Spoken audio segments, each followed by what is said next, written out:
Dear learners, you all are welcome to our YouTube channel online study corner. आज के इस video में हम बात करने वाले हैं मिशेल फूको के बारे में और उसकी कंसेप्ट पावर एंड नॉलेज के बारे में। तो चलिए स्टार्ट करते हैं आज के इस लेक्चर को। मिशेल फूको का बर्थ 1926 में फ्रांस में हुआ। मिशेल फूको एक फ्रेंच फिलोसोफर और लिटरेरी क्रिटिक थे। फूको की थियोरीज में प्राइमरली उन्होंने पावर और नॉलेज के रिलेशनशिप को डिस्कस किया और उन्होंने बताया कि किस तरह से पावर और नॉलेज ने सोशल कंट्रोल में हेल्प की है, या पावर और नॉलेज सोशल कंट्रोल का ही एक फॉर्म है। और सोशल कंट्रोल के लिए पावर और नॉलेज का यूज सोसाइटल इंस्टीट्यूशंस में देखा जा सकता है, जैसे कि schools, college, mental asylum, hospitals आदि में। आमतौर पर मिशेल फूको को पोस्ट स्ट्रक्चरलिस्ट या पोस्ट मॉडर्निस्ट माना गया था, लेकिन मिशेल फूको ने इन सारे लेबल्स को रिजेक्ट कर दिया। फूको की डेथ पेरिस में HIV एड्स के कारण हुई और वो फ्रांस की ऐसी पहली पब्लिक फिगर थे जिन्हें की इस बीमारी से पीड़ित माना गया था, या माना गया था कि जिनकी डेथ इस बीमारी से हुई। उसके पार्टनर डेनियल डेफर्ट ने उनकी याद में एडेस नाम की एक चैरिटी को स्थापित किया। अब हम बात करते हैं मिशेल फूको के मेजर वर्क्स के बारे में। उन्होंने बहुत सारे वर्क्स लिखे, जिनके अंदर ये कुछ वर्क्स हैं जिनकी लिस्ट यहाँ दी गई है जो बहुत ही इंपॉर्टेंट है, जैसे कि history of madness and medicine, the order of things, from archaeology to genealogy, history of modern sexuality, sex in the ancient world, the birth of clinic, madness and civilisation, discipline and punishment. इन सभी works के अंदर एक चीज को ध्यान देने लायक है कि इन सभी वर्क्स के अंदर पावर और नॉलेज की कंसेप्ट्स को कहीं ना कहीं वर्णित किया गया है। तो आज का हमारा विषय पावर एंड नॉलेज के कंसेप्ट ही है। अगर हम बात करें मिशेल फूको की last book discipline and punishment के बारे में, तो इस बुक में राइटर ने मिशेल फूको ने बताया कि जो पनिशमेंट है वो किस तरह से सोशल कॉन्टेक्स्ट में वर्णित की जा सकती है, या पनिशमेंट को सोशल कॉन्टेक्स्ट में किस तरह से यूज किया जा सकता है। पहले के टाइम पर माना जाता था कि जो क्राइम है उसका जैसा नेचर है वैसे ही पनिशमेंट होनी चाहिए। लोगों को जो पनिशमेंट थी वो पब्लिकली दी जाती थी, लेकिन धीरे धीरे एक नई जो कंसेप्ट थी वो अस्तित्व में आई और ये नई कंसेप्ट थी कंसेप्ट ऑफ प्रिजन। इस टाइम पर पोस्ट मॉडर्निज्म के बाद की एज में लोगों का मानना जाने लगा कि जो पनिशमेंट है वो अपराधी की सोल को दी जानी चाहिए, ना कि अपराधी की बॉडी को। और अपराधी के सोल को पनिशमेंट कैसे दी जा सकती है? By keeping him in a jail and away from the social relations. तो ये जो कंसेप्ट थी ये डिसिप्लिन एंड पनिशमेंट के अंदर वर्णित की गई थी। यहाँ भी कहीं ना कहीं डिसिप्लिन और पनिशमेंट के द्वारा पावर को शो किया गया है, पावर के कंसेप्ट को शो किया गया है। अगर हम बात करें उसकी बुक मैडनेस एंड सिविलाइजेशन के बारे में, तो मैडनेस एंड सिविलाइजेशन में उन्होंने हमें मैडनेस के बारे में और सिविलाइजेशन के बारे में बताया है। उन्होंने हमें बताया है कि जो मैडनेस है उसको पुराने टाइम में एक ऐसा रोग माना जाता था जिसका कोई भी ट्रीटमेंट उपलब्ध नहीं था, और लोगों को लगता था कि जो पागल व्यक्ति है उनको इसी तरह से छोड़ देना चाहिए वर्ल्ड में, क्योंकि उनकी कोई भी ट्रीटमेंट नहीं है और वो हमेशा वैसे ही रहने वाले हैं। लेकिन जैसे जैसे सिविलाइजेशन का विकास हुआ, जैसे जैसे मनोवैज्ञानिक चिकित्सा का विकास हुआ, तो डॉक्टर्स ने इस मैडनेस के लिए भी काम करना शुरू किया और उसकी भी ट्रीटमेंट को विकसित किया। तो इस तरह से पुराने टाइम से लेकर आधुनिक टाइम में बहुत सारे चेंजेस आए हर एक डिसीज को लेकर, यहाँ तक कि इवन मेंटल डिसऑर्डर्स या मैडनेस को लेकर भी। अब हम बात करते हैं इन्फ्लुएंसेस के बारे में। मिशेल फूको पर max weber, Nietzsche, Samuel Butler और कार्ल मार्क्स का काफी गहरा इन्फ्लुएंस रहा। नीत्शे के वर्क अनटाइमली मेडिटेशंस, जो कि 4 एसेस का एक पार्ट है, सेट है।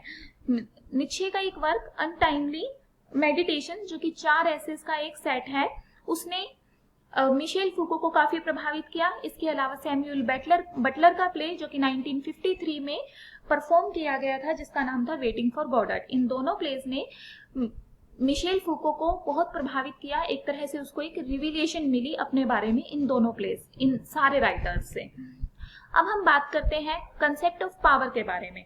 कंसेप्ट ऑफ पावर को समझने के लिए, मिशेल फूको के द्वारा वर्णित की गई कंसेप्ट ऑफ पावर को समझने के लिए हमें डिस्कोर्स ऑफ नॉलेज को समझना भी बहुत जरूरी है। अब डिस्कोर्स क्या होता है? डिस्कोर्स का मतलब हिंदी में होता है विमर्श या राय, और डिस्कोर्स क्या है? आम लोगों की अवधारणा। अब इस डिस्कोर्स को समझाने के लिए या समझने के लिए एक छोटा सा एग्जाम्पल बहुत ही कॉमन है, और वो है गाय का एग्जाम्पल। अगर हम पूछते हैं कि गाय क्या है, तो लोगों का क्या विचार होता है कि जो गाय है वो एक ऐसा जानवर है जिसकी हिंदू धर्म के अंदर काफी मान्यता है, साथ ही साथ ये एक ऐसा जानवर है जो हमें क्या करता है, मतलब दूध प्रदान करता है, जिसकी 4 टांगे होती है, मतलब इस तरह की एक जो इमेज है वो क्रिएट होती है और ये सभी लोगों की समान क्रिएट होती है कि हाँ ऐसा है। तो अगर एक विषय को लेकर आम लोगों की एक अवधारणा समान बन जाती है तो उसे हम डिस्कोर्स या विमर्श कहते हैं। दूसरा है नॉलेज। जब तक एक व्यक्ति के पास कोई किसी पर्टिकुलर चीज को लेकर नॉलेज नहीं है तब तक कोई भी व्यक्ति उसकी बातों पर विश्वास नहीं करता है, उसकी बातों को नहीं मानता है। लेकिन जब एक व्यक्ति के पास उस फील्ड से रिलेटेड कोई गहरी नॉलेज आ जाती है तब हम कहीं ना कहीं उसकी बातों को मानने लगते हैं। फॉर एग्जाम्पल अगर हम बात करते हैं एक डॉक्टर की, जैसा अभी हमने डिस्कस किया था मैडनेस के बारे में, पहले टाइम पर मैडनेस को क्या माना जाता था कि वो एक ऐसी बीमारी है जिसे ट्रीट नहीं किया जा सकता, लेकिन जैसे जैसे मनोविज्ञान विकसित हुआ वैसे वैसे डॉक्टर्स ने इस बीमारी को ट्रीट करना स्टार्ट कर दिया। अब डॉक्टर्स के पास हमें पता था कि इस तरह की नॉलेज है कि किसी भी बीमारी को ट्रीट किया जा सकता है, तो लोगों ने डॉक्टर्स के ऊपर विश्वास करना शुरू किया और वो विश्वास कहाँ से उत्पन्न हुआ, डॉक्टर्स की नॉलेज की वजह से उत्पन्न हुआ। अब डिस्कोर्स और नॉलेज दोनों ने मिलकर क्या किया, एक पावर को जन्म दिया और वो पावर किसके पास आई, उस व्यक्ति के पास आई जो कि नॉलेज रखता है, क्योंकि वो अपने नॉलेज के अकॉर्डिंग दूसरे लोगों को चला सकता है। तो इस तरह से ये कंसेप्ट क्या कहती है मिशेल फूको की कि जो पावर है वो डिस्कोर्स और नॉलेज का प्रोडक्ट है, राइट। अब हम बात करते हैं मिशेल फूको ने किस तरह से, मिशेल फूको ने माना है कि जो नॉलेज है वो कोई पदक्रम में नहीं चलती, मतलब मिशेल फूको ने हायरार्की ऑफ नॉलेज को रिजेक्ट किया है। मिशेल फूको का मानना है कि जो पावर है वो 2 फॉर्म में एग्जिस्ट करती है, पहला है थियोरेटिकल फॉर्म यानी कि सिद्धांतिक फॉर्म पावर का, और दूसरा है एम्पिरिकल फॉर्म यानी कि अनुभवजन्य फॉर्म। एम्पिरिकल फॉर्म को उसने आगे 3 पार्ट्स में डिवाइड किया है, उसमें से फर्स्ट है सॉवरेन फॉर्म, दूसरा डिसिप्लिनरी फॉर्म और तीसरा बायो पावर फॉर्म। अब हम बात करते हैं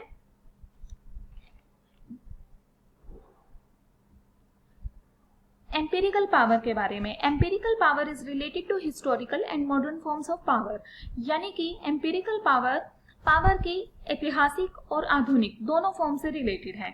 फूको हमें बताते हैं कि आधुनिक शक्ति किस प्रकार शक्ति के प्राचीन रूप से ही अस्तित्व में आई है। एम्पिरिकल विश्लेषण के अंतर्गत फूको ने 3 प्रकार की पावर को एक्सप्लेन किया है, that is sovereign, disciplinary and bio power. अब हम बात करते हैं कि किस तरह से मिशेल फूको ने पावर को डिफाइन किया है। मिशेल फूको कहते हैं कि जो पावर है उसको 3 तरह से डिफाइन किया जा सकता है। पहला उदारवादी के आधार पर, उदारवादी यानी कि लिबरल डेफिनेशन के आधार पर, दूसरा साइको एनालिटिकल पावर यानी कि साइको एनालिटिकल डेफिनेशन के आधार पर, और तीसरा क्या है, सॉवरेन डेफिनेशन के आधार पर। If we talk about the liberal definition, तो लिबरल डेफिनेशन में लिबरल्स जो थे वो मानते थे कि जो पावर है वो इंस्टीट्यूशंस के एक ग्रुप के द्वारा होल्ड की जाती है, जिसका उद्देश्य होता है अपने नागरिकों से अपने द्वारा दिए गए ऑर्डर्स का पालन करवाना और नागरिकों को स्टेट के प्रति समर्पित रहने के लिए प्रेरित करना। लेकिन मिशेल फूको का मानना है कि जो लिबरल डेफिनेशन है पावर की वो पूरी तरह से पूरी नहीं है। यहाँ तक कि मिशेल फूको ने कहा है कि जो लिबरल डेफिनेशन है पावर की उसने बहुत ही प्रभावशाली ढंग से पावर के दूसरी फॉर्म्स को अपने अंदर हाइड कर लिया है, और इतने हद तक उसने दूसरी फॉर्म्स को अपने अंदर ढका है पावर की कि लोगों ने बिना किसी आलोचना के लिबरल डेफिनेशन को स्वीकार कर लिया है। लेकिन फूको का कहना है कि ये डेफिनेशन पूरी तरह से कंप्लीट नहीं है। अब हम बात करते हैं फूको ने किस तरह से मनोवैज्ञानिक डेफिनेशन को वर्णित किया है। फूको कहते हैं कि मनोवैज्ञानिकों का मानना है कि पावर क्या है, पावर नियमों के प्रति समर्पण है। जो भी मतलब रूल्स बना दिए जाते हैं अगर पीपल उनको होल हार्टली फॉलो करते हैं तो दैट इज कॉल्ड पावर। लेकिन मिशेल फूको कहते हैं कि ये भी पूरी तरह से कंप्लीट नहीं है। देन ही टॉक्स अबाउट साम्यवादी डेफिनेशन या फिर कम्युनिस्टिक डेफिनेशन, राइट।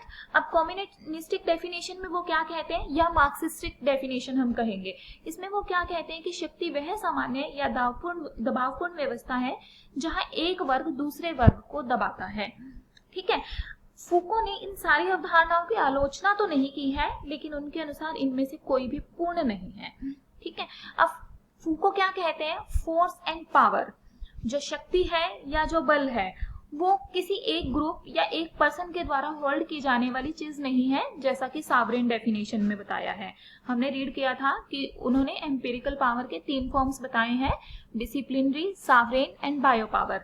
तो उन्होंने हमें सॉवरेन डेफिनेशन के अकॉर्डिंग बताया है कि जो फोर्स और पावर है वो किसी एक व्यक्ति द्वारा होल्ड की जाने वाली चीज नहीं है, बल्कि कि पावर क्या है, पावर फोर्सेस का एक ऐसा कॉम्प्लेक्स ग्रुप है जो हर चीज से उत्पन्न होता है और हर कहीं एग्जिस्ट करता है। इसको हम एक एग्जांपल्स के माध्यम से समझ सकते हैं कि जो पावर है वो कोई ऐसी चीज नहीं है जो एक दिन में बनी है या एक ही ग्रुप के पास है, बल्कि पावर क्या है, पावर हर जगह एग्जिस्ट करती है। और पावर अब कहता है कि जो पावर है वो 2 फॉर्म्स से आती है। पहला है पावर माइक्रो लेवल पर होती है और दूसरा मैक्रो लेवल पर होती है। माइक्रो लेवल पर अगर बात की जाए तो माइक्रो लेवल पर पावर टैक्टिक्स के माध्यम से आती है, टैक्टिक्स। और अगर हम मैक्रो लेवल की बात करते हैं तो मैक्रो लेवल में पावर स्ट्रेटेजीज के माध्यम से आती है। अब ये टैक्टिक्स और स्ट्रेटेजीज क्या है?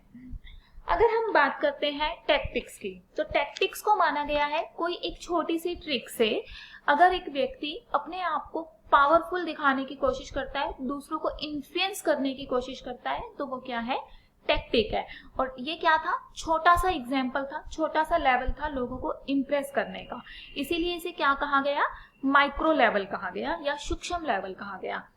अब इन्हीं टैक्टिक्स को, बहुत सारी ट्रिक्स को मिलाकर एक स्ट्रेटेजी बना ली जाए या कई स्ट्रेटेजीज बना ली जाए, और इन स्ट्रेटेजीज से जब बहुत सारे लोगों को इन्फ्लुएंस करने की, उनके ऊपर कंट्रोल करने की बात आए, तो उसे हम कहते हैं मैक्रो लेवल, यानी कि जो बड़ा लेवल है, बड़े लेवल पर पावर का अस्तित्व में आना। उसके बाद फूको कहते हैं कि पावर हर कहीं एग्जिस्ट करती है। उनका मानना है कि शक्ति प्रत्येक समय विद्यमान रहती है, इवन ये जब भी विद्यमान है जब लोगों को लगता है कि वहां उनको कोई कंट्रोल करने वाला नहीं है और उनकी अपनी फ्री चॉइस है। मान लो कि एक व्यक्ति मार्केट में कोई सामान खरीदने जाता है और उसको लगता है कि मैं तो ये सामान अपनी मर्जी से खरीद रहा हूँ, ये तो मेरी चॉइस है, लेकिन तब भी वो कहीं ना कहीं अपने क्षेत्र की परिस्थितियों से प्रभावित होकर वह सामान खरीद रहा होता है। तो वहां पर वो जो परिस्थितियां हैं वो एक कंट्रोल का या पावर का काम कर रही होती हैं। एक हम दूसरा एग्जाम्पल लेते हैं। मान लो कि एक डॉक्टर है, ठीक है, या एक एक्सपर्ट है किसी भी फील्ड का, वो लोगों को कहता है कि इस पर्टिकुलर ब्रांड को खरीदकर यूज करने से तुम्हारी जो हेल्थ है वो धीरे धीरे बहुत ही अच्छी होती जाएगी और तुम्हारी इम्यूनिटी पावर भी स्ट्रॉन्ग होती जाएगी। तो लोग क्या कर रहे हैं, लोग जाकर उस प्रोडक्ट को खरीद रहे हैं, उस ब्रांड को खरीद रहे हैं। अब लोगों को लगता है कि हम तो ये ब्रांड खरीदने अपनी मर्जी से आए हैं, कोई हमें इसके लिए फोर्स नहीं कर सकता, लेकिन वहां वो जो एक्सपर्ट है उसकी नॉलेज ने उन्हें प्रेरित किया है वो ब्रांड खरीदने के लिए। अब जब नॉलेज ने उन्हें वो ब्रांड खरीदने के लिए प्रेरित किया है, तो जो प्रोड्यूसर्स हैं उनको वो ब्रांड बनाने के लिए भी प्रेरित किया है। इस तरह से वो जो नॉलेज रखने वाला एक्सपर्ट व्यक्ति है वो पूरी मार्केट को कंट्रोल कर रहा है और इस तरह से उसके पास एक पावर एग्जिस्ट में आती है। हेंस हम कह सकते हैं कि जो पावर है वो हर कहीं विद्यमान है और हर जगह विद्यमान है, जिसे कि नोटिस कई बार नहीं किया जाता है। थॉमस हॉब्स का तो यहाँ तक कहना है कि लोग तब तक स्वतंत्र हैं जब तक कि उन्हें जंजीरों में ना रखा जाए। People are free till they are placed literally in chains. ये भी एक इम्पोर्टेंट डेफिनेशन थी, खैर ये थॉमस हॉब्स की थी, फिर भी मैंने यहाँ पर इसका वर्णन किया है। ठीक है, इसके बाद हम नेक्स्ट लेक्चर में रीड करेंगे पार्ट 2 में लेक्चर के sovereign power and disciplinary power described by Michel Foucault. ठीक है, और नेक्स्ट लेक्चर का जो लिंक है वो आपको इसी वीडियो की डिस्क्रिप्शन बॉक्स में मिल जाएगा, और ये वीडियो जैसे ही एंड होगी आपको नेक्स्ट वीडियो की स्क्रीन भी दिखाई देगी, वहां से आप इस लेक्चर को रीड कर सकते हैं।